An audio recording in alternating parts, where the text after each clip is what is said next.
بسم اللہ الرحمن الرحیم۔ جب ہم ملکیت اور ترجیحات کی بات کرتے ہیں تو ساتھ ہی عدل اور ظلم بھی ہماری گفتگو میں شامل ہو جاتا ہے۔ مثال کے طور پر یہ شخص کچھ حقوق رکھتا ہے، اسے اپنی زندگی پر حق حاصل ہے، اسے اپنی آزادی کا حق حاصل ہے، اسے اپنی دولت پر حق حاصل ہے۔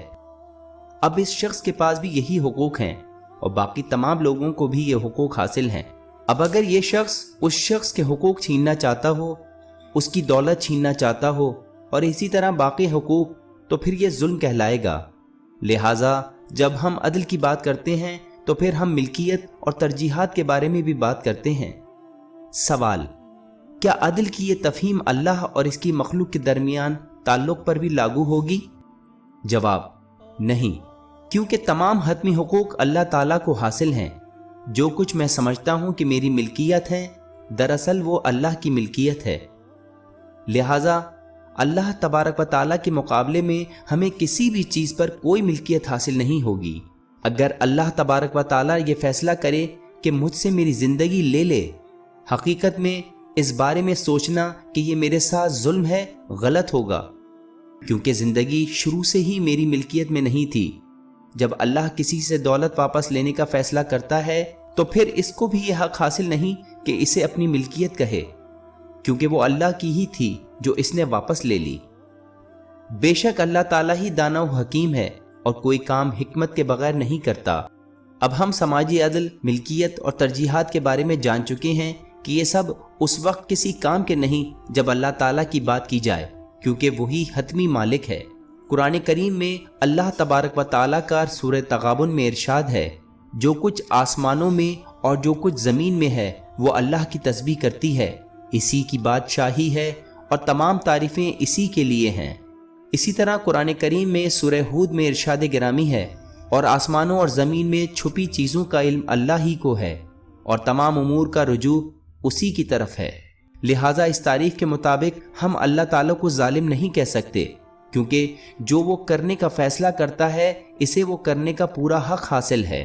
چنانچہ ہم ملکیت کی اس تعریف کے مطابق یہ نہیں کہہ سکتے کہ اللہ میرے ساتھ ظلم کر رہا ہے۔ اہم بات یہ ہے کہ نہ صرف اس تعریف کے ذریعے خدا کی طرف ظلم کو نسبت نہیں دے سکتے، بلکہ ہم اس کے ذریعے عدل کو بھی اللہ کی طرف نسبت نہیں دے سکتے۔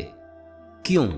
کیونکہ عدل کے لیے کسی ایسے کا ہونا لازمی ہوگا جو اللہ کے مقابلے میں حق رکھتا ہو، اور ہم یہ دیکھتے ہیں کہ ایسا کوئی نہیں جو اللہ کے مقابلے میں حق رکھتا ہو۔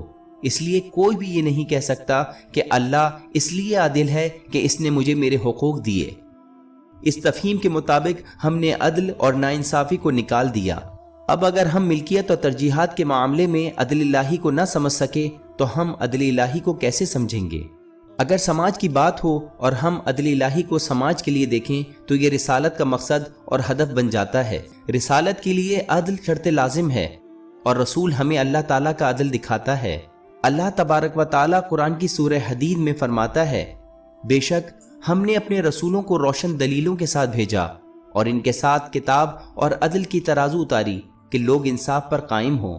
پس ہمیں رسولوں کے پیغامات سے سمجھ آیا کہ ہمیں سماجی سطح پر کس طرح عدل سے پیش آنا چاہیے اور کس طرح کا سلوک روا رکھا جائے، اور اللہ نے ہمیں کس طرح کا سلوک روا رکھنے کا حکم دیا ہے۔ فلسفیانہ معنوں میں روز قیامت کا مقصد عدل الہی ہے۔ اگر ہم عدل الہی کے فلسفے کو سمجھنا چاہتے ہیں تو ہمیں روز قیامت کو دیکھنا ہوگا۔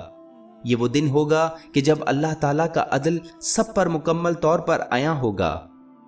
سورہ انبیاء کی آیت 47 میں اللہ تبارک و تعالیٰ کا ارشاد ہے: اور ہم قیامت کے دن انصاف کی ترازو کھڑی کریں گے تو کسی شخص کی ذرا بھی حق تلفی نہ کی جائے گی۔ قرآن کریم سے یہ بات بالکل واضح ہوتی ہے کہ اللہ تبارک و تعالیٰ کسی کے ساتھ ظلم اور جبر نہیں کرے گا۔ اللہ تبارک و تعالیٰ کا سورہ توبہ کی آیت 70 میں ارشاد گرامی ہے: اور خدا تو ایسا نہ تھا کہ ان پر ظلم کرتا، لیکن وہی اپنے آپ پر ظلم کرتے تھے۔ قرآن کریم اللہ تبارک و تعالیٰ کے عدل کے بارے میں تصدیق کرتا ہے۔